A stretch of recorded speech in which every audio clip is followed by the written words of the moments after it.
Last night it was terrible. Doctor Rahim എന്ത് പറഞ്ഞു? Dosage കൂട്ടിയിട്ട് കാര്യമില്ല. രാത്രിയാകുമ്പോഴേ പേടി. പകൽ എങ്ങനെയെങ്കിലുമൊക്കെ കഴിച്ചു കൂട്ടാം. അവിടെ ഹോസ്പിറ്റലിൽ കണ്ടിന്യൂ ചെയ്യാമെന്ന് ഞാൻ പറഞ്ഞത് അതുകൊണ്ടാണ്.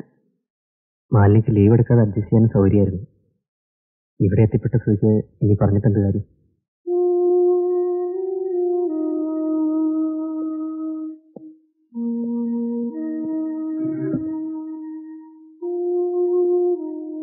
ഇപ്പൊ എങ്ങനെയുണ്ട് ചേട്ടാ? സഹിക്കാവുന്നതായിട്ടുണ്ട്. രാത്രി ഉറങ്ങാൻ പറ്റണില്ല, അതാണ് കഷ്ടം. ഞാനിവിടെ ഹാൾട്ട് ചെയ്യുന്നു. ഡോണ്ട് വറി, ദിവസേന രാത്രി ഒന്നും നിൽക്കാനും പ്രയാസമില്ല. ഭക്ഷണം ഒന്നും കഴിക്കുന്നില്ല. ഈ ഇളനീര് വെള്ളം ഇടയ്ക്ക് കുറേശ്ശെ കുടിക്കും. ശരിയമ്മേ, രാജേന്ദ്രൻ ഇവിടെ താമസിക്കണം. അത് നന്നായി. വടക്കേ അറയിൽ കിടക്കാമല്ലോ. കാർത്തി കഴിഞ്ഞ കൊല്ലം വന്നപ്പോഴാ അതിലൊരു പുളിമുറി ഉണ്ടാക്കിയത്. മാറ്റി വിരിക്കാൻ ദുർഗോട് പറഞ്ഞാൽ മതി. അവളുള്ളതാ വലിയൊരു സഹായം. മാലിന്യം ഇല്ലാത്തപ്പോ അവളിവിടെ കിടക്കും. 5-6 ദിവസം പാവം കണ്ണു ചിമ്മിയിട്ടില്ല.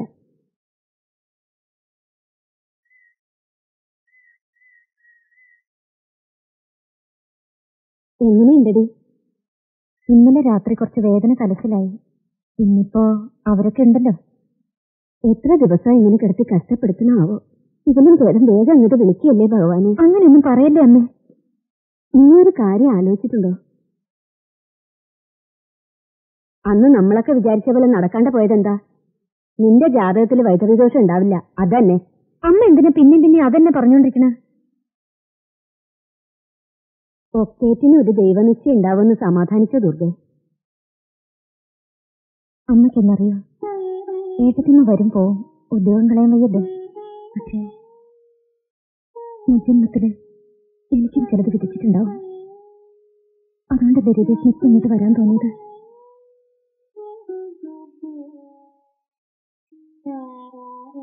എന്റെ മടിയിൽ കിടന്ന് എന്റെ കൈകൊണ്ട് വെള്ളം കുടിച്ചിട്ടാവും രവിയേട്ടന്റെ അവസാനം. അതിന്റെ പ്രാർത്ഥനയുടെ ഫലം കൊണ്ടാണെന്ന് എനിക്ക് നല്ല വിശ്വാസമുണ്ട്.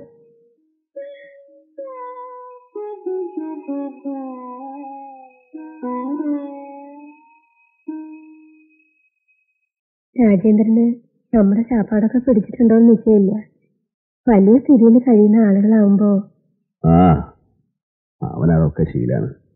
എന്റെ കൂടെ ഒറ്റ മുറിയില് വെപ്പും തീരുമാനിച്ച് കഴിഞ്ഞതല്ലേ കുറെ കാലം. പണം കൊണ്ട് ഒരുപാട് സഹായിച്ചെന്ന് മാലിനി പറഞ്ഞു. ചികിത്സയുടെ ആവശ്യത്തിന് ഒരു കഷ്ണം പറമ്പ് വിൽക്കാമെന്ന് ഞാൻ പറഞ്ഞു. രാജേന്ദ്രൻ സമ്മതിച്ചില്ല. ആവശ്യത്തിനല്ലേ മുതല്, ആവശ്യം വന്നാ വിൽക്കുക തന്നെ.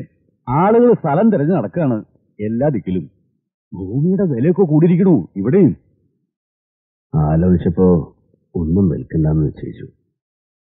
കുറച്ച് കടബാധ്യതകളൊക്കെ ഉണ്ട്. അതിന് ചില വഴികളൊക്കെ ഞാൻ കണ്ടുവച്ചിട്ടുണ്ട്. എങ്ങനെയായാലും ഇതൊക്കെ വിറ്റുപോകും. എന്നെങ്കിലും മാലിനിക്ക് ഇവിടെ നിൽക്കണമെന്നുണ്ടാവില്ലല്ലോ.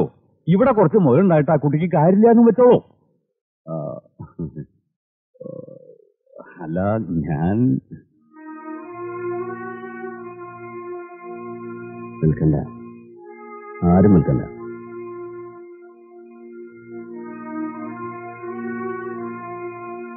ഒരു പഴയ തറവാടല്ലേ. ഇതിനെ ചുറ്റിപ്പറ്റി ഒരുപാട് കഥകൾ കേട്ടതാണല്ലോ നമ്മളെല്ലാം. അതങ്ങനെ നിൽക്കട്ടെ. ഒരു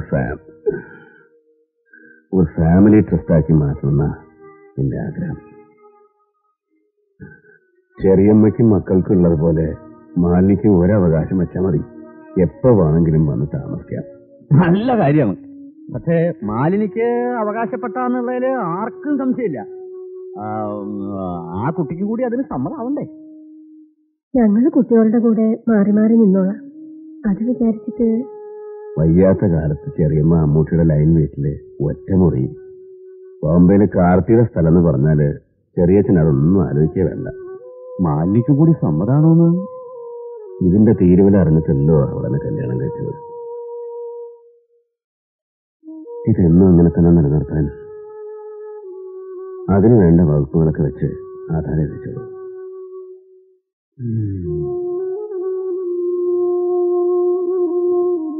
അധികം വൈകിക്കണമെന്നില്ല.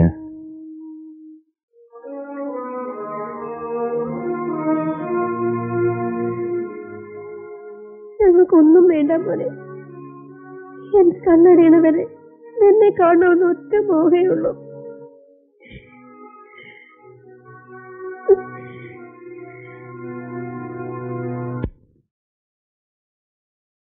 എനിക്കൊന്നും അറിയില്ല. I completely blank. ഒന്നും ആലോചിക്കാതിരിക്കാൻ ശ്രമിക്കുകയാണ് ഞാൻ. മകൾക്ക് ഇങ്ങനെ ഒരു ട്രാജഡി സംഭവിച്ചു എന്നറിഞ്ഞാൽ സാറിന് മനസ്സ് മാറിക്കൊടുന്നില്ല. അവരാരും തിരിഞ്ഞു നോക്കില്ല, ഉറപ്പ്. നോക്കൂ, എല്ലാത്തിനും എന്തെങ്കിലും ഒരു സൊല്യൂഷൻ ഉണ്ടാവും. ആ സിറ്റുവേഷൻ ആലോചിക്കുമ്പോഴാണ് തനിച്ച്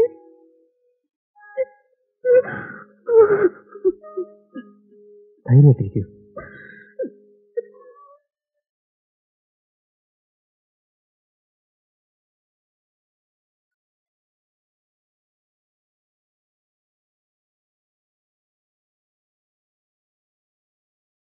ഒരാളെ സഹായിക്കുന്നില്ലാതെ എന്താ മാന്യ പറയുന്നത്?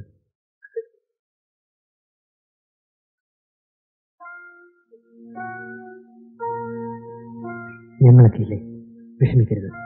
മാന്യക്ക് ഒരു കഷ്ടപ്പാടും വരില്ല.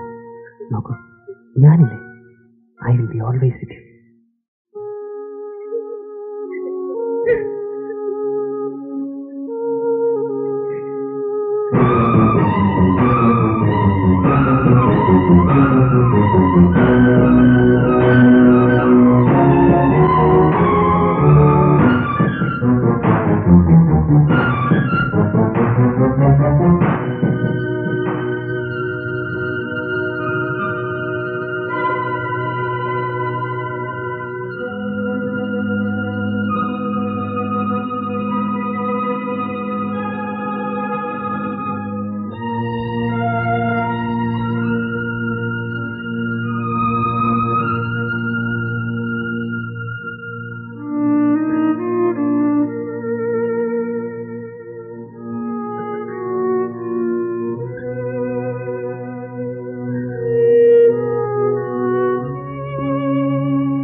പഴയ വീടുകളിൽ ഒരു കൺസ്ട്രക്ഷന്റെ ഗുണം ചൂടില്ല, ജനൽ തുറന്നിട്ടാ നല്ല കാറ്റ്.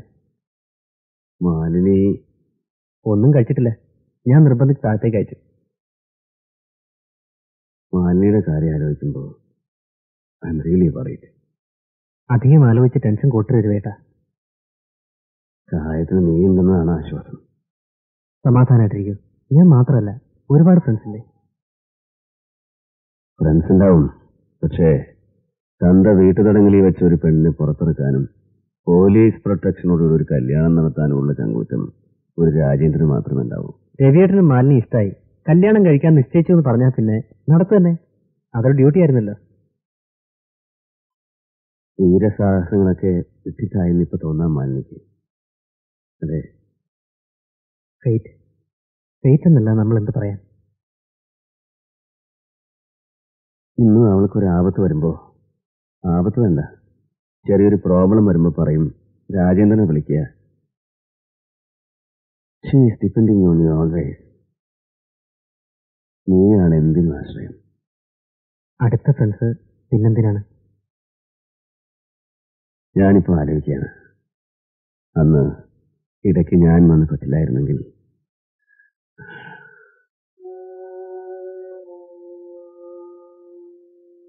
ഐ എം ഷുവർ നിങ്ങളുടെ ഫ്രണ്ട്ഷിപ്പ് മറ്റെന്തൊക്കെയോ ആയി മാറുമായിരുന്നു. ഇല്ലേ?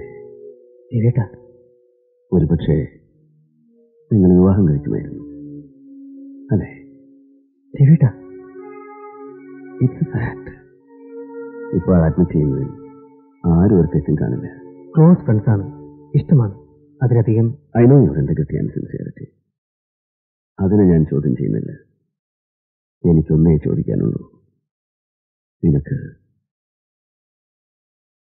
ഇന്നും അവളെ ഇഷ്ടമല്ലേ?